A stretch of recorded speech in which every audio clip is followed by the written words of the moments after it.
而家讀緊邊一科？呢樣都唔需要講間學校名俾我聽嘅，但係幫我知道你讀邊一科，同埋即係少少你嘅啲咁多嘅簡介。咁我可以間喺講座裏邊嚟講咧，我可以攞多啲實例，同你哋近一啲、貼身一啲嘅話咧，咁希望可以即係對大家即係多啲幫助嘅。OK， 好咁啊因為你先啦，點稱呼你啊？阿成，坐低得㗎啦，輕鬆啲啊！讀緊邊一科啊？人力資源啊，呢一科，呢即係畢業㗎咯，就話。OK， 哎呀，呢個時間畢業就即係艱難少少。OK， 好，呢個同學？我叫阿蘇，會計。係。大四都係大四。OK， 會計又唔好擔心喎，反而一陣間同你講古仔。我想我哋今日好多實例，好多古仔同大家分享下嘅。OK， 我叫阿倫，我一大三嘅，我都問你嘅。問你 physics 嘅。OK， 好，你咧？我叫阿 Jo， 阿 Jo 畢咗業㗎啦，係 finance 嘅。咦，咁啊出現，我哋呢度出現嘅點解？畢咗業。聽個 friend 介紹嚟上嘅。啊，因為新升起嘅 program 太正啦，咁所以咧都要嚟聽下。OK， 好，隔離嗰啲同學仔。係，我叫 Karen 係，你係讀邊科嘅 Marketing。 ？Marketing 大四。OK， 我叫 Cora， 我讀會計嘅，都係大四。都係大四。OK。我叫阿輝，讀緊醫嘅。我讀醫。係啊。唔知大二定大二？你嘅要路，你要走嘅路甚長啦。OK， 開始。大家好，我叫傅宇，讀藥學。傅宇食嗰啲。係。OK 嘅。大四，你讀藥學 ，pharmacy。OK。你好，我叫牛仔啊。係。我讀繪畫嘅。畫家嚟嘅你係。美術教育咯，教育方向嘅咯。OK，大四。OK， 另外兩位。大家好，我叫善文，我係讀中文嘅，我出嚟可以寫下嘢喎。OK， 跟嚟係。我叫呢度。呢度。我係讀財務管理嘅。財務管理嘅，財務管理嘅，OK得。好，仲有一個。我叫做 Ivan。我都係讀物理。都係讀物理嘅。OK， 好咁啊！嗱，今日咧我哋成個環節咧由2點鐘至到下晝嘅5點鐘。整體嚟講咧，我分為3個部分。第一個部分咧，我先會同大家去講解下乜嘢叫做生涯規劃。就係英文咧好簡單 ，life planning。咁點樣喺一個大學生臨畢業之前，你要做足準備咧？嗱，我都想容許我 challenge 各位，記住讀嗰科，你入最好嘅梗係做嗰科啦。但係有啲可能性嘅咧，你讀完嗰科嘅時候，讀下，如果假設你嗰個 planning 唔係你入大學之前做嘅話咧，我見過好多大學生即打電話嚟求助嗰啲咧，都好多時候會出現一個情況，就可能讀下嘅時候發覺個科自己唔中意讀。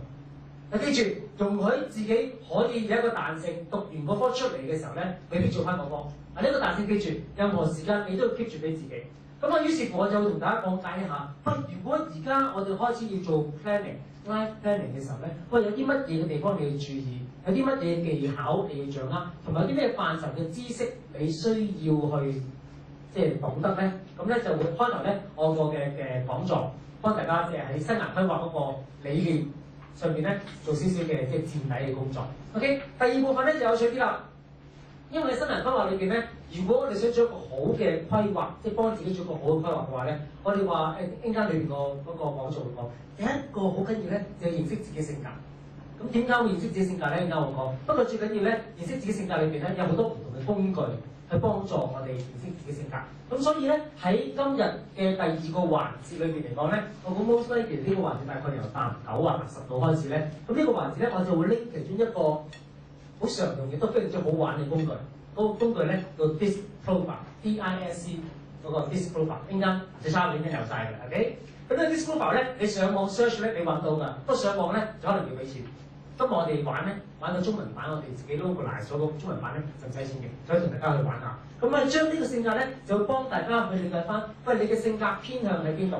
你嘅 potential， 即係你嘅潛能喺邊度？同埋最緊要你呢個性格，你呢個潛能嘅時候咧，其實配合翻你讀書進修或者做嘢嘅行業嚟講，邊啲嘅行業同埋邊啲學科能夠發揮到你嘅 potential 先，呢個非常之緊要。OK， 好啦，跟住呢個咧將一直打嚇，殺到落去大概4.9度啦。咁啊，最後尾到個環節咧有啲 Q&A 嘅時間，就住可能喺而家嗰個嘅行業嘅發展，或者新我老想句，我就嚟自香港嘅，澳門嘅 content 咧，即係澳門嗰個嘅文化量咧，可能我嘅掌握咧一定唔及你哋。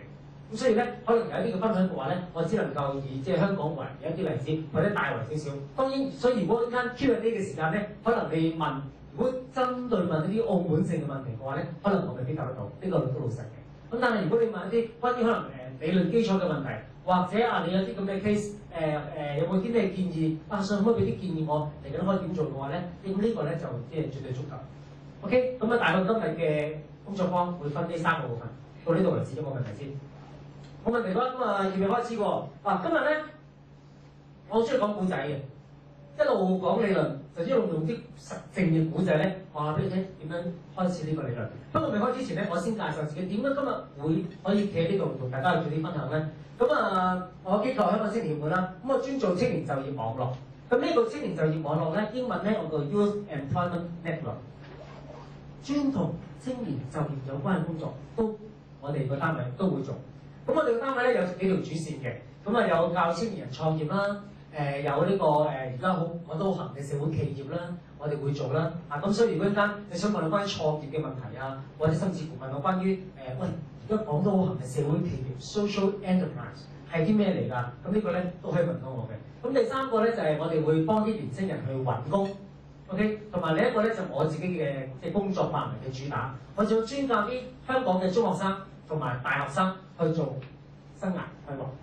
OK， 咁所以呢度嚟講咧，我嘅相關嘅工作經驗，咁所以跟住落去一路講理論，一路講知識嘅時候咧，我就同大家講下，究竟喺而家個社會裏邊發生啲咩事，同埋你哋可以幫自己做到啲乜嘢。不過你開始之前，麻煩大家拎支筆出嚟先，拎支筆有冇筆啊？有筆，拎支筆出嚟先。冇筆嘅有冇其他同學仔可以借啲筆俾佢？我哋玩少少熱身遊戲先啦 ，OK？咪輕鬆啲。嗱，記住今日全程輕鬆啲，即時有問題嘅話咧，可以舉手 stop 我唔介意嘅。阿信，呢度我有啲問題，咁即時同我傾嘅時候咧，我又可以攞我啲例子同大家分享下。OK， 好啦，咁跟住咧，你個 folder 裏邊咧，哇，好靚嘅 folder 裏邊咧，可以揾到啲紙嘅係咪？幫我大家幫我揾張紙出嚟，呢張紙咧單面空白已經足夠㗎啦，攞個少少位，我哋即係大家青年朋友我哋一齊咧寫少少嘢出嚟先。做少少嘅 warm up，單面得㗎啦，畫少少嘢 ，OK， 點樣刪？開始都 OK 㗎啦，冇錯。好啦，我咧就應該即係無論香港又好，澳門又好，喺國內都好。咁咧你發覺咧小學嘅年代，聽住我小學嘅年代啊，小學嘅年代咧，邊一個內地嘅學校都好。嗰啲中文科嘅老師咧，就總會過嚟做一篇文嘅，你發覺。嗰篇文有個題過4個字嘅，係咪啊？冇錯，我的志願好老土嘅，但唔好以為佢老土喎。而家勞煩大家諗一諗，記翻起當年小學嘅時候，老師叫你寫我的志願嘅時候，你記唔記得你寫咗個乜嘢嘅志願落你張原稿紙裏邊咧？如果記得嘅話，嘗試幫我將一個小學版嘅我的志願寫翻出嚟。諗一諗先。可能未必係你啲老師叫你做，可能細個嘅時候阿爸阿媽已經問住你嘅，喂，大個想做啲乜嘢啊咁 ？OK， 用支筆，即係麻煩大家寫出嚟。甚至乎你話阿信小學讀咗6年都做喎，咁咪6個志願都唔緊要，照寫晒出嚟咯。OK， 好，思考下先。